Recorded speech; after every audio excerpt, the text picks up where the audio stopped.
Halo Jabro Tim. Ada sesuatu yang lagi rame nih. Lu harus kasih dia kesempatan lagi. Di atas kertas lo semuanya harusnya menang. Ada bahasan yang paling ditunggu-tunggu. Kira-kira menurut kalian perlu bahas nggak sih tim yang seri setelah gol Saka di menit akhir dianulir karena Martinelli offside? Aduh, sakit banget, tapi ya lebih sakit punya pelatih baru tapi rasanya sama kalau. Iya. Ini makanya kayak kemarin kan kita lihat Onana underperform, maksudnya 2 kali blunder ya. Iya. Tapi perlu disalahin. Jadi nggak sih? bulan-bulanan Emang lagi cuman Onana. dia yang perlu disalahin gitu. Iya sih, kita bahas dulu soal kemenangan dari Nottingham Forest gitu kan. Kemarin sempat banyak yang nyebut tuh fans MU, alah lawan Nah, Nottingham keren Forest nih. aja. Diksinya dipakai kemenangan Nottingham Forest, bukan kekalahan MU kan? Iya. Apresiasi artinya. Apresiasi gitu kan. Karena kan ini salah satu tim yang Mantap. underdog gitu kan, kuda Betul. hitam di musim ini gitu kan.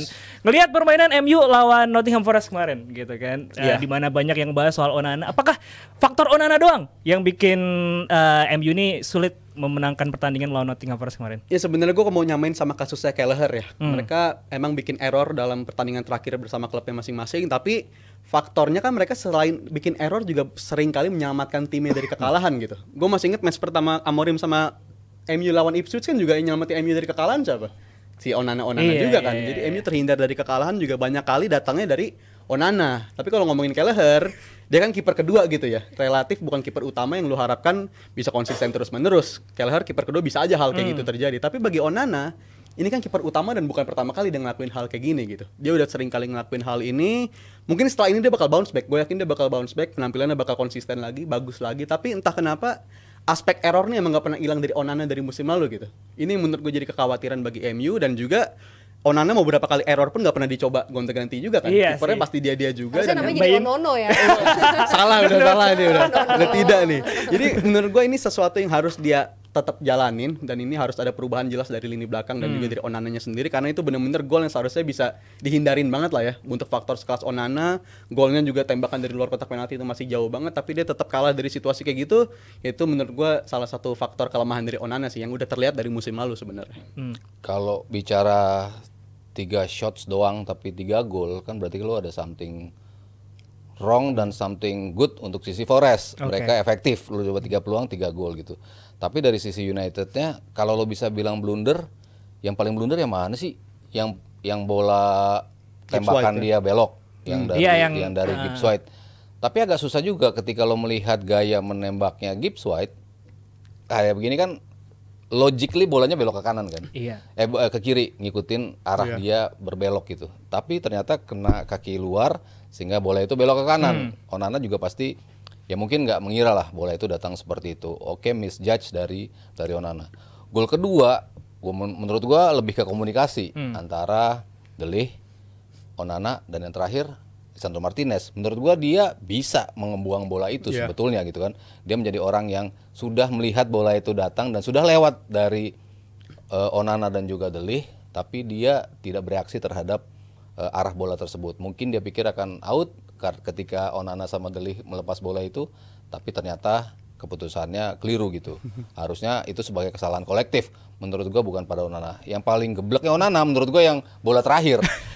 Yang bola rebet amat ngurusin bola. Berapa kali? 5 kali ada tuh. Iya, Time wasting. Iya kan, bola jauh dan dia kehilangan 40 detik hanya untuk itu. Harusnya bisa ada 1 peluang dan mungkin bisa dapat 1 peluang lagi. Dan terakhir-terakhir mereka sudah mendapatkan cukup banyak peluang seharusnya, ketika Onana ya langsung aja lah lo buang bola itu gitu. Tapi dengan drama yang lo lakuin, akhirnya lo mengurangi 40 detik. Krusial bagi tim lo. Mungkin kalau gua ngelihat blunder Onana sih di situ. Tapi yang selebihnya ya kesalahan kolektif lini belakang juga sih dari mereka. Tidak mainnya Mazraoui menurut gua salah satu hal yang ini kan Amorim agak membingungkannya, pemain yang bagus di laga sebelumnya, tapi kok lo ganti gitu di laga berikutnya. Ya oke, lo masih mencari-cari, emang betul dia masih mencoba mencari komposisi terbaik gue tuh seperti apa sih, makanya dia terus lakukan rotasi. Tapi ketika lo tahu yang terbaik saat ini lo Mazraoui, ya lo wajib main. Casemiro yang aerial presence-nya lo butuhin untuk golnya sundulan yang bisa dibilang Martinez nggak bisa dapet, ya itu Casemiro biasanya bisa ngebuang corner dengan begitu banyak dan begitu sering. Ya itu juga menurut gua salah satu kenapa tidak mainnya dia, entah itu bersama Ugarte atau entah itu bersama Maino, tapi at least Casemiro tuh harus bermain. Lalu pergantiannya Mason Mount gue rasa belum nunjukin bahwa di momen kayak kemarin tuh bukan dia yang seharusnya lo mainin gitu. Jadi ya beberapa keputusan in game management menurut gue masih belum menguasai betul Amorim dari sisi permainan United. Iya. Dan faktor ini kali ya, gue juga sepakat soal Mazraoui kenapa dia nggak jadi starter. Tapi pertanyaan gue adalah, apakah dia emang skala saing itu gitu untuk bermain sebagai pengganti Dalot di posisi back kiri? Karena menurut gue posisi itu pun juga bisa dimainkan oleh Mazraoui, tapi hal itu nggak dilakuin sama Amorim. Praktis back kiri juga sejauh ini belum ada coba-coba yang lebih radikal lah ya. Dia selalu nyobanya tuh Dalot, kalau nggak Malaysia gitu, 2 kali pertandingan nyobanya gitu-gitu terus. Tapi kalau menurut gue mungkin ada faktor Leny Yoro ya, mungkin dicoba dari pertandingan awal kemarin langsung jadi starter. Dan kalau dibilang dari performa sih, bagi gue sendiri belum meyakinkan tuh Leny Yoro menurut gue. Dari lawan Karena kan Arsenal mungkin baru pertama kali sejak sembuh. Sejak sembuh, tapi kan? dua kali kan? belum ini. belum meyakinkan, tapi nggak jelek.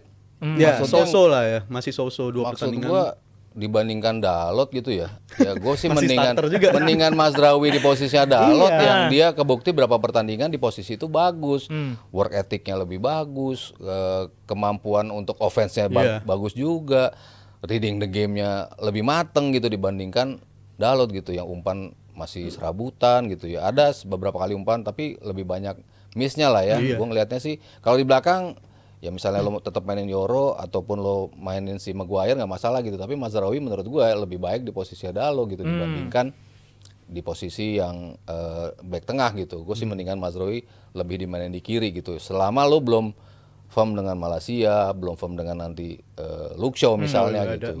Ya gue pilihannya ya lo mendingan di situ gitu. Oke. Iya. Dari tadi kan yang diomongin pemilihan pemain gitu kan. Ada faktor karena 3 back gak sih? Karena kan kalau kita lihat dalam 5 game pertama Amorim ini 8 gol udah tercipta ke gawang Onana gitu. 8 gol tercipta ya. Apakah 3 back ini cocok bagi sistem di Premier League? Kalau untuk cocok nggak cocok ya mungkin sampai periode pergantian tahun bakal kita judge lebih jauh lagi gitu. Apalagi setelah pertandingan ini kan United juga bakal ketemu City ya. Ini bakal jadi pembuktian lagi bagi Amorim. Tapi kalau kita berkaca dari rekam jejak Amorim bersama Sporting Lisbon, sesuatu untuk mengganti 3 back menjadi 4 back itu bukan suatu hal yang mungkin lah. Oke. Karena ini pelatih yang selama bertahun-tahun selalu stick with his idea. Dia selalu main pakai taktiknya tersebut, formasinya juga nggak berubah-berubah. Mungkin personelnya yang bakal berubah gitu. Karena Amorim gua ngeliat ini masih gunain ini pertandingan sebagai kayak ibaratnya pre-season lah, sebagai pramusim gitu, coba-coba pemain. Tapi kalau ngubah sistem jadi 4 back, gua rasa itu bukan suatu kemungkinan karena Amorim bakal tetap ngelanjutin ini, tapi ya Premier League keras gitu. Lu nggak bakal ditungguin sampai lu bisa ngejalanin taktik lu. Jadi menurut gue bukan seberapa cepat dia bisa implementasiin 3 back tersebut, tapi seberapa cepat dia bisa beradaptasi dengan lawan-lawan Premier League yang beragam banget. Karena kan dia juga di press conference juga bilang kan, ini sesuatu yang sebenarnya pernah dia alami di Sporting Lisbon gitu, kalah 2 kali beruntun. Tapi cuma sekali waktu itu. Ini situasi yang belum pernah dia alamin sebelumnya, kalah 2 kali beruntun, apalagi dengan prospek lawan selanjutnya adalah Manchester City, lawan yang juga lagi menunjukkan dia pengen bangkit gitu. Jadi gue sih menarik untuk ngeliat taktik apa yang bakal digunain sama Amorim, tapi gue yakin nggak bakal berubah dari tetap 3 back juga sih. Kalau Mas Arya setuju? Dan 3 back sebenarnya kalau kita ngelihat di luar mereka udah kebobolan 3 gol kemarin ya. Tapi abis kebobolan 3 gol itu kan sebenarnya cukup nyaman. Membatasi ya.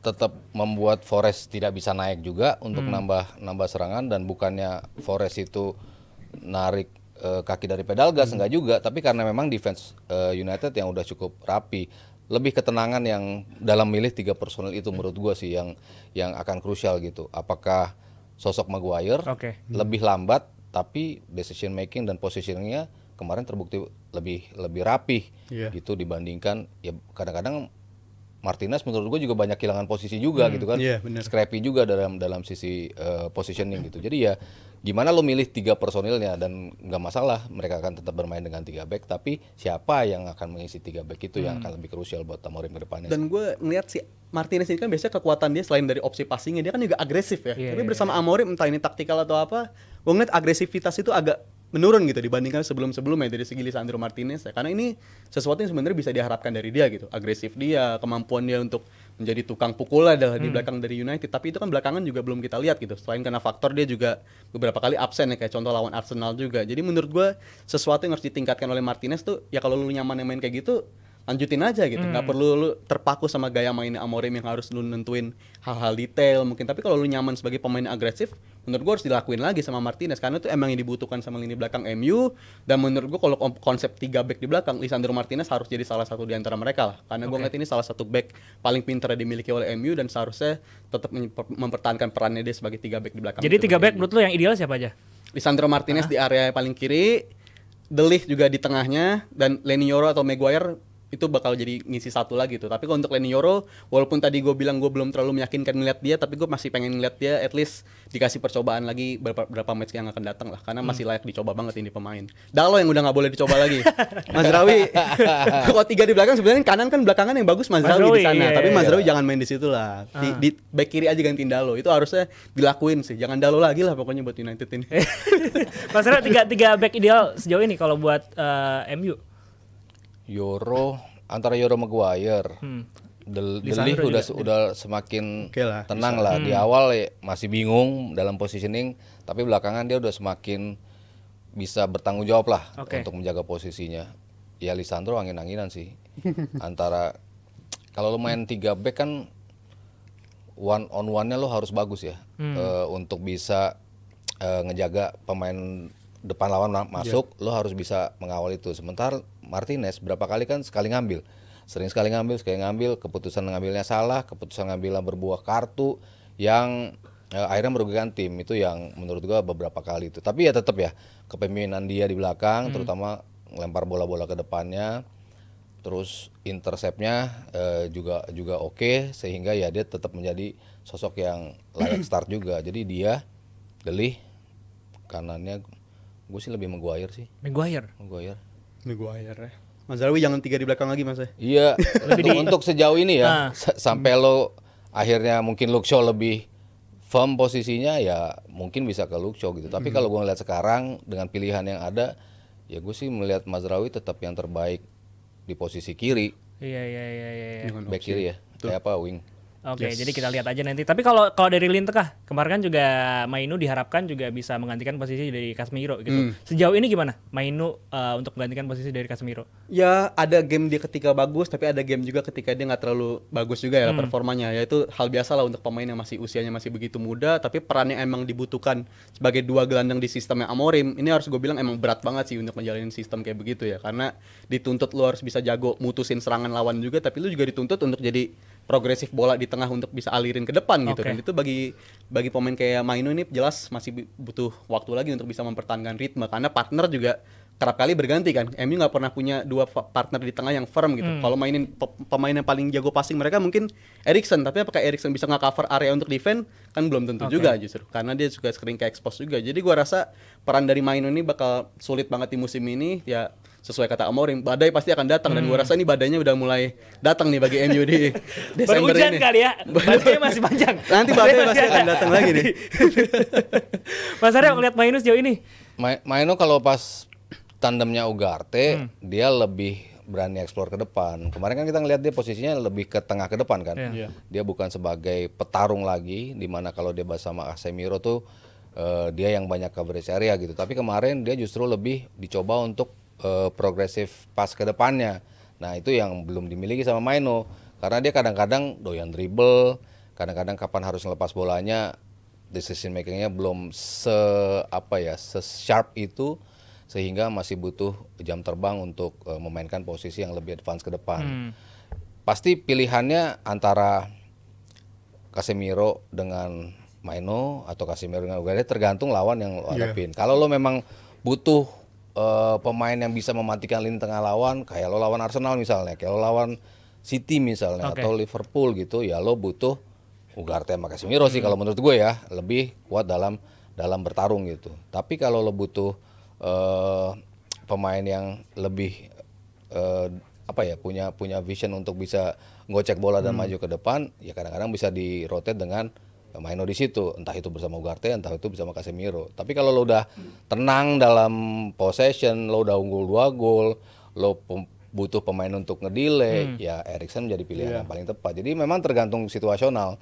Kalau lo emang butuh 2 petarung, ya Ugarte sama Casemiro gitu. Tapi kalau lo butuh lebih ada flair, pemain yang berani untuk maju-maju ke depan, ya Maino sama either Casemiro atau Ugarte. Oke, ya kita lihat aja karena kalau kita lihat masih banyak bongkar pasang yang dilakukan oleh Ruben Amorim bersama Manchester United. Apakah fans MU ini percaya dengan proses atau mungkin kayak kita fans Liverpool yang udah gak ada proses ada nih. Fans Liverpool, fans Chelsea. Iya benar. Baru ganti pelatih udah langsung tuh. Nggak perlu proses. Ini udah ada saweran lagi nih Dasuf dari Ardiles, Rp50.000. Semalam Sanchez juga sempat blunder. Apakah memang perlu beli kiper di Januari? Kalau di Januari kayaknya enggak sih ya. Karena Chelsea sendiri kan di bursa transfer kemarin udah sempat datangin kiper gitu. Ada 4 kan ya Chelsea jauh ini. Kiper masih ada cukup banyak ya, cukup tebal, dan gua rasa Jorgensen pun juga masih relatif pemain baru banget gitu. Dan tiap kali dia dikasih kesempatan bisa ngasih performa yang bagus. Jadi gua rasa solusinya bukan beli kiper baru, tapi ya percayain ke Jorgensen lah, karena tiap kali dia dikasih kesempatan selalu bagus. Dan gua rasa gua setuju sama dia nih, kayaknya Sanchez bukan kiper pertama bagi Chelsea. Jadi gua rasa di Januari bukan beli pemain tapi percayain ke Jorgensen solusinya. Oke, jadi solusinya bukan beli kiper ya. Yes. Oke, Jebret Timnya sama ingetin juga jangan lupa tanggal 15 Desember Jebret Media akan menghadirkan The Juara 2 Padel 2024. Ada Agripina, Mark Locke, Berliana Lovell, Nagita Slavina, Raffi Ahmad, sampai Coach Justin juga main. Dan bintang-bintang lainnya tentunya serta pengusaha juga ikutan. Tuh, jadi tungguin ya tanggal 15 nanti, jangan lupa nonton.